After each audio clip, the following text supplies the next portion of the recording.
محمد وعجل. رحم الله من قرأ الفاتحة.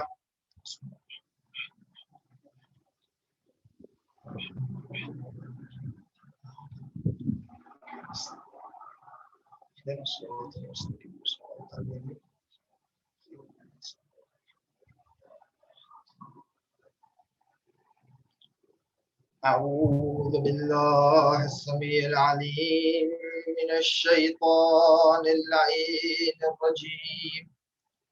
بسم الله الرحمن الرحيم. الحمد لله رب العالمين بارئ الخلائق أجمعين وباعث الأنبياء والمرسلين، ثم الصلاة والسلام والتحية والإكرام على العبد المؤيد والرسول المسدد الذي سمي في السماء بأحمد وفي الأرضين بأبي القاسم مصطفى محمد.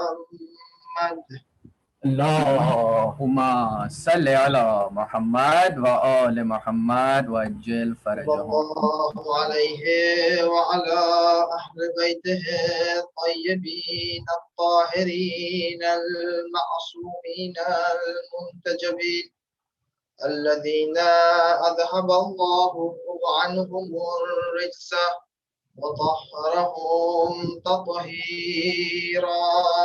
اللهم صل على محمد وآل محمد. اللعنة الدائمة على أعدائهم أجمعين من الآن إلى قيام يوم الدين. اللهم كن لوليك الحجة ابن الحسن صلواتك عليه وعلى آبائه في هذه الساعة وفي كل ساعة وليا وحافظا وقائدا وناصرا ودليلا وعينا حتى تسكنه أرضك طوعا وتمتعه فيها طويلا، وهب لنا رأفته ورحمته ودعاءه وخيره ما ننال به سعة من رحمتك وفوزا عندك. أما بعد، فقد قال الله تبارك وتعالى في كتابه المبين وهو أصدق القائلين قوله الحق صالحا من ذكر أو أنثى وهو مؤمن فلنحيينهم حياة طيبة. صلاة محمد وآل محمد. اللهم صل على محمد وآل محمد وعجل فرجهم. عزیزان محترم، عزاداران سید الشہداء، آج ہماری اس گفتگو کی چھٹی مجلس ہے۔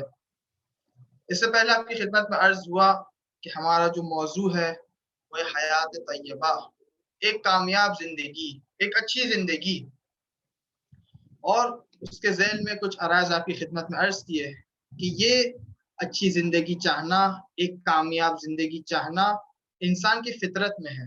ہر انسان چاہتا ہے، چاہے چھوٹا ہو چاہے بڑا ہو۔ پھر آپ کی خدمت میں عرض ہوا کہ صرف چاہنے سے کام نہیں بنتا ہے، بلکہ اس کو حاصل کرنا پڑتا ہے۔ یہ حاصل کہاں سے انسان کر سکتا ہے؟ تنہا واحد راستہ کہ جہاں سے ہم حیات طیبہ کو حاصل کر سکتے ہیں وہ ہے دروازے محمد و آل محمد علیہ السلام۔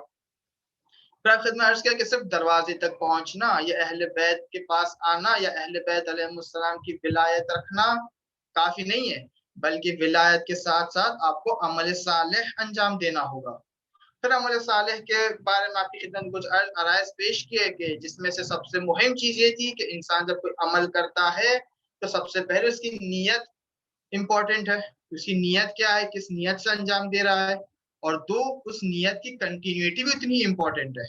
بہت سی بار انسان شروع اچھی نیت سے کرتا ہے لیکن آدھے راستے سے اس کی نیت خراب ہو جاتی ہے، شیطان اس نیت کو خراب کر دیتا ہے. اسی کے ساتھ ساتھ عرض کیا کہ عمل بغیر علم کے بھی کوئی فائدہ نہیں رکھتا ہے. ایک انسان اگر عمل انجام دے رہا ہے، اسے اس کا علم نہیں ہے کہ کیا چیز کو انجام دے رہا ہے، مقصد کیا ہے، کہاں تک پہنچنا ہے، تو یہ عمل بھی اس کے کام کا نہیں آئے گا. پھر جو اگلی شرط ہے جسے پروردگار متعال نے اس آیت میں بیان فرمایا تھا اور جس آیت کی تلاوت کچھ دنوں سے آپ کی خدمت میں عرض کر رہا ہوں، کہ اس کو ایمان بھی ہونا شرط ہے اس کے اندر. پھر گزشتہ مجلس میں، کل کی مجلس میں آپ خدمت میں عرض ہوا کہ ایمان کی بھی درجات ہے اور انسان کس طریقے سے اپنے ایمان کو ترقی دے سکتا ہے، اوپر لا سکتا ہے. عرض ہوا کہ تنہا راستہ اپنے ایمان کو ترقی دینے کا، زیادہ کرنے کا یہ ہے کہ انسان جو چیز جانتا ہے اس پر عمل کرے. اگر انسان کئی چیزیں جانتا ہو، بہت ساری انفارمیشن اس کے پاس، لیکن اگر وہ عمل نہیں کر رہا ہے تو یہی علم قیامت کے دن اس کے مخالف گواہی دے گا کہ پروردگارا میرا خزانہ اس کے پاس تھا، علم تھا، اسے پتا تھا کیا کرنا ہے، لیکن پھر بھی اس نے انجام نہیں دیا. اور یہی باعث بنے گا کہ وہ انسان پشیمان ہو، ریگریٹ کرے کہ کیوں میں نے اس کام کو انجام نہیں دیا. یہاں تک کہ کل کی گفتگو تھی. آج آپ خدمت کرنے کی بہت سی بار انسان کے پاس ایمان ہوتا ہے لیکن وہ کس پیرامیٹرز کے اوپر چیک کرے کہ آیا میرے پاس جو ایمان ہے واقعی ایمان ہے بھی یا صرف میں زبان سے کہہ رہا ہوں ایمان. ممکن ہے بہت سی اگر ہم لوگ کہیں کہ ہم تو مومن ہیں، ہمارے پاس ولایت امیر المؤمنین علی ابن ابی طالب علیہ الصلوۃ والسلام موجود ہے، خزانہ موجود ہے اس کا، آیا یہ کافی ہے میرے مومن ہونے میں ہے کہ نہیں؟ اس کے کوئی اور پیرامیٹرز بھی کہ جہاں پہ انسان چیک کر سکتا ہے. دیکھیں ایک بار ہوتا ہے کہ شرط ہوتی ہے اور ایک اس کے ایفیکٹس ہوتے ہیں. ایمان کی شرط ولایت علی ابن ابی طالب علیہ الصلوۃ والسلام ہے لیکن اس کے ایفیکٹس بہت زیادہ ہے. علماء نے کئی کتابیں لکھی کہ اس کے ایفیکٹس کیا ہے. اگر آسمان میں سورج آتا ہے تو روشنی بھی آئے گی. انسان اگر یہ ولایت رکھتا ہے اپنے دل میں تو اس کے کچھ آثار بھی ہونے چاہیے. اگر وہ آثار ہے اس کے پاس، اس کا مطلب یہ کہ اس کی ولایت جو ہے، جو جس علی کو وہ مان رہا ہے وہ صحیح علی ہے. پہلا آپ کی خدمت میں کل میں نے مثال پیش کی کہ بہت سے لوگ خدا کو مانتے ہیں لیکن وہ خدا جو اہل بیت معرفی کر رہا ہے وہ خدا کہاں پر، اور وہ خدا کے جو غیر اہل بیت معرفی کرتے ہیں، پہچانواتے ہیں، وہ کہاں پر. اسی طریقے سے ایک بار انسان خود کہتا ہے کہ بھائی میں مومن ہوں اور ایک بار خود امام کہہ رہے کہ دیکھو اگر تم مومن ہو تو تمہارے اندر یہ چیزیں ہونی چاہیے. لہٰذا آج کی مجلس جو ہے علامات مومن کے عنوان سے خدمت میں پیش کرنا ہے کہ انسان اگر مومن ہو گیا، ایمان آ گیا اس کے اندر، تو اس کی کیا علامتیں ہیں. آخر کہ بہت ساری کتابیں اس موضوع پر لکھی گئی ہے، کئی 100 عدد جو ہے علامات گنوائے گئے مومن کے لیے. حتیٰ قرآن کے اندر سورہ بھی ہے، سورہ یہ مؤمنون کہ آپ اگر اس کی تلاوت کرے تو پہلی 12-14 آیت کے بعد قرآن پر فرماتے کہ اگر کوئی ان آیات پر عمل کرے تو پروردگار اسے جنت فردوس عطا کرے گا. جنت الفردوس جنت کے کئی مقامات ہیں، آخری یا جو ہائیسٹ مقام جو ہے وہ ہے جنت الفردوس کا. اگر انسان چاہتا ہے وہاں تک پہنچنا تو اسے چاہیے کہ قرآن اٹھائے، سورہ مؤمنون کھولے، پہلی کی 12-14 آیتیں ہیں، اس پر عمل کرے. پروردگار خود گارنٹی لے رہے کہ اگر انسان ان پر عمل کرتا ہے تو اسے جنت الفردوس ہم عطا کریں گے. لیکن بہرحال وہ ایک الگ موضوع ہے. آج جو علامات بیان کرنی ہے وہ ایسی علامات ہے کہ جو ہمیں پریکٹیکل ہر ڈے ٹو ڈے لائف میں ہمارے کام آنے والی چیز ہے. ہم ان کے ذریعے سے اپنے آپ کو آسانی سے پرکھ سکتے کہ آیا ہمارے اندر ایمان کا گوہر جو موجود ہے کس شدت سے موجود ہے، خالص ہے یا پیورٹی امپیورٹی دونوں مکس ہے، ملاوٹ ہے یا خالص ہے. امام زین العابدین سید الساجدین فرماتے ہیں کہ دیکھیں علامات المؤمن خمسہ آپ کو پتا ہوگا، مجالس خمسہ سب جگہ چلتی رہتی ہے. فرما علامات المؤمن خمسہ، المؤمن کی علامت 5 چیزیں ہیں. اگر یہ 5 چیزیں ہمارے اندر آ جائے تو الحمدللہ خدا کا شکر ادا کرنا چاہیے کہ ہم جو ہے ایٹ لیسٹ مومن کی کیٹیگری میں ہے امام کے بقول. ایک بار ہم خود ادعا کر رہے ہیں کہ ہم امام ہیں، شخص کو لایا گیا معاویہ کے پاس اور معاویہ نے کہا کہ تمہیں سزا ہے. اس نے کہا میرا جرم کیا ہے؟ کہا کہ تمہارا جرم یہ ہے کہ تم ولایت امیر المؤمنین کو رکھتے ہو. تو شخص کہتا ہے اے معاویہ تو مجھے جو سزا دے گا مجھے قبول ہے، لیکن اس شرط کے اوپر کہ یہ بات جو تو کہہ رہا ہے میں ولایت علی کو رکھتا ہوں، یہ بات خود مولا کائنات میرے لیے کہہ دے، اس کے بعد جو سزا دینا ہے تو مجھے دے دے. یعنی حق یہ ہے کہ خود امام آ کے کہے کہ یہ ہمارا شیعہ ہے، نہیں کہ ہم ادعا کرے کلیم کرے کہ ہم تو شیعہ ہے، ہم تو مومن ہیں. حق یہ ہے کہ امام آ کے کہے کہ یہ، اور امام فرما رہے اگر انسان کو چیک کرنا ہے کہ وہ کس لیول پر ہے، کتنا ایمان ہے، کتنا تقوی ہے اندر، جا کے دیکھے، ایگزامن کر علامت تقوی کیا ہے، متقین کی علامتیں کیا ہے، مومن کی علامتیں کیا ہے، اور اپنے اندر میچ کرے کہ کون سے لیول پر میں ہوں. خلاصہ امام سجاد اعظم فرماتے کہ علامات المؤمن خمسہ، 5 علامت ہے مومن کی. سب سے پہلی علامت الورع فی الخلوت، یعنی کیا؟ یعنی انسان جب اکیلا ہوتا ہے تو پرہیزگار ہوتا ہے.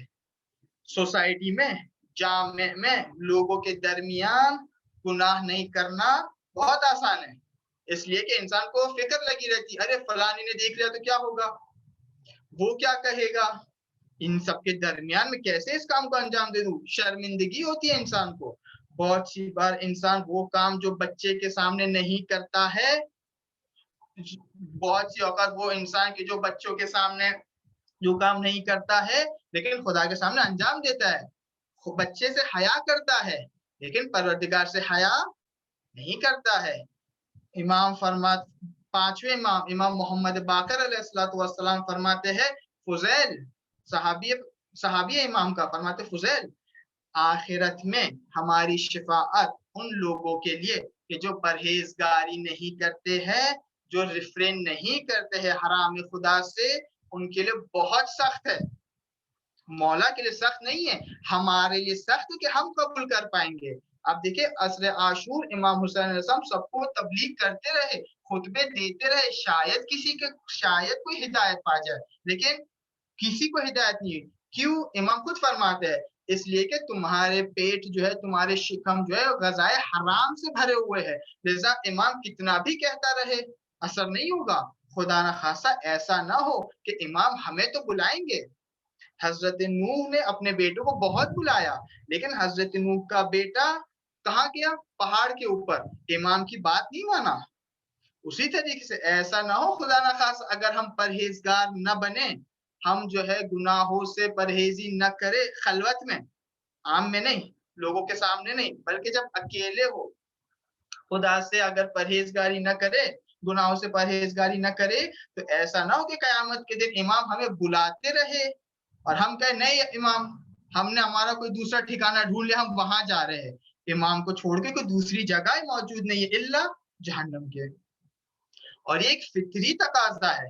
آپ دیکھیں ایک بچے کو اگر آپ بچہ ہو، آپ اس سے بلائیں، اگر آپ معمولاً بچہ اپنے والدین کے پاس رہتا ہے، اگر کوئی غریبہ یا کوئی غیر آشنا انسان اسے بلائے تو وہ نہیں جاتا اس کے پاس. کیوں؟ اس لیے کہ اسے پتا ہے کہ میرے پیرنٹس پر مجھے بھروسہ ہے، اگر میرے پیرنٹس مجھے کچھ دیں گے تو میرے لیے اچھا ہوگا، اگر مجھے کسی چیز سے روکیں گے تو میرے لیے برا ہوگا. اسی طریقے سے مومن وہ ہوتا ہے کہ جو اہل بیت اس سے کہتے ہیں وہ انجام دیتا ہے، اگر کسی چیز سے روکتے ہیں تو وہ رک جاتا ہے.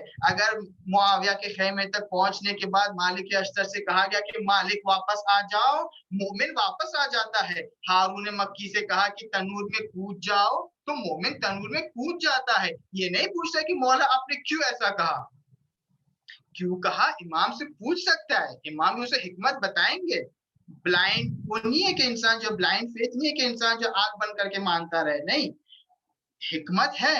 امام سے پوچھے، حکمت طلب کرنے کے لیے، اعتراض کرنے کے لیے نہیں. ایک شخص آتا ہے تیسرے امام حسین ابن علی علیہ السلام کے پاس اور عرض کرتا ہے مولا میں گناہ نہیں چھوڑ سکتا ہوں، میں گناہ کرتا ہوں، میں بہت کوشش کرتا ہوں کہ گناہ کو انجام نہ دوں، لیکن میں اپنے اختیار میں نہیں ہوں، میں اپنے آپ کو کنٹرول نہیں کر سکتا ہوں. ہر بار گناہ کرتا ہوں، توبہ کرتا ہوں، پھر گناہ ہو جاتا ہے، پھر توبہ کرتا ہوں، پھر کوشش کرتا ہوں نہیں کروں لیکن ہو جاتا ہے، کیا کروں؟ سب سے پہلے تو انسان کو یاد رہے کہ انسان جتنے بھی گناہ کرے خدا متعال اپنے گنہگار بندے کا کہ جو توبہ کرتا ہے اس کو زیادہ چاہتا ہے کمپیئر ٹو اس کی وجہ سے عبادت کر رہا ہے. یعنی ایسا نہیں کہ خدا متعال وہ افراد کے جو گناہ کرتے ہیں انہیں رہا کر دیتا ہے, چھوڑ دیتا ہے, نہیں, ان کا بھی مشتاق ہے, وہ بھی چاہتا ہے کہ اس کا بندہ اس کی طرف پلٹ کر آ جائے. حدیث قدسی میں ہے کہ اگر میرا بندہ جان لیتا کہ میں کس قدر مشتاق ہوں, کس قدر شوق رکھتا ہوں اپنے بندے سے ملاقات کرنے کا, تو اس کی روح اس کے جسم نہیں سماتی. شخص آیا امام کے پاس اور کہا کہ مولا میں گناہ کرتا ہوں اور کوشش کرتا ہوں نہ کروں لیکن ہو جاتا ہے, تو اب ایک کام کرے, آپ مجھے ایسی کوئی چیز بتا دے کہ جس سے میں گناہ بھی کروں اور مجھے کوئی مسئلہ بھی پیش نہ ہے. تو امام نے کہا کہ ٹھیک ہے, میں تجھے 5 چیز بتاتا ہوں, ان 5 میں سے اگر کسی ایک پر بھی تو عمل کر لے پھر تجھے جو کرنا ہے کر, جو گناہ کرنا ہے تو کر. انشاءاللہ کہ کسی کے آنکھوں میں وہ نہیں ہے کہ ارے اب امام کیا بتائیں کہ ہم لوگ گناہ کر سکتے ہیں. بہرحال شخص آیا, امام نے کہا 5 چیزیں. سب سے پہلے کہا کہ دیکھو, اگر جو گناہ کر رہے ہو تم, جو غذا کھا رہے ہو کہ جس کی وجہ سے وہ غذا کنورٹ ہوتی ہے اسٹرینتھ میں اور اس قوت سے تم گناہ کر رہے ہو, تو ایک کام کرو, وہ غذا رزق الہی سے استفادہ نہیں کرو. خدا جو تمہیں رزق دے رہا ہے, جو رزق تم کھا رہے ہو جس وجہ سے تمہیں قوت آ رہی ہے, وہ رزق کو تم خدا کی رزق نہ لو, کہیں اور سے جا کے رزق لے لو.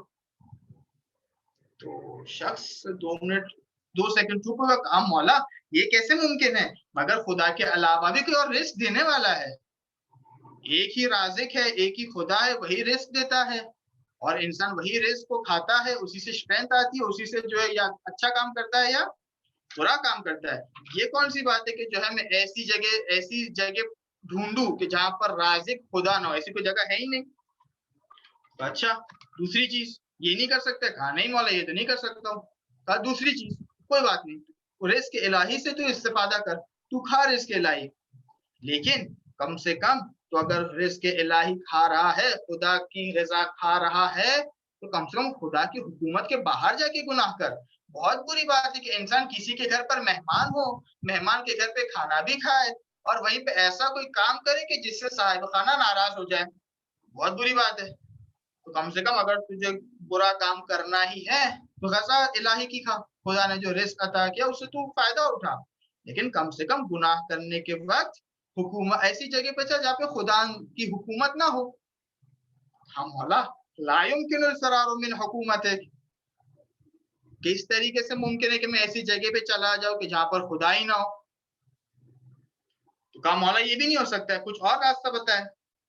تو فرمایا کہ ٹھیک ہے, ایک کام کر, رزق الہی تو کھا رہا ہے, حکومت الہی سے بھی تو بھاگ نہیں سکتا ہے, تیسرا کام کر, ایسی جگہ ڈھونڈ لے کہ جہاں پر تجھے دیکھ نہ رہا ہو, ایسی جگہ پر گناہ کر کہ جہاں پر خدا تجھے نہیں دیکھ رہا ہو.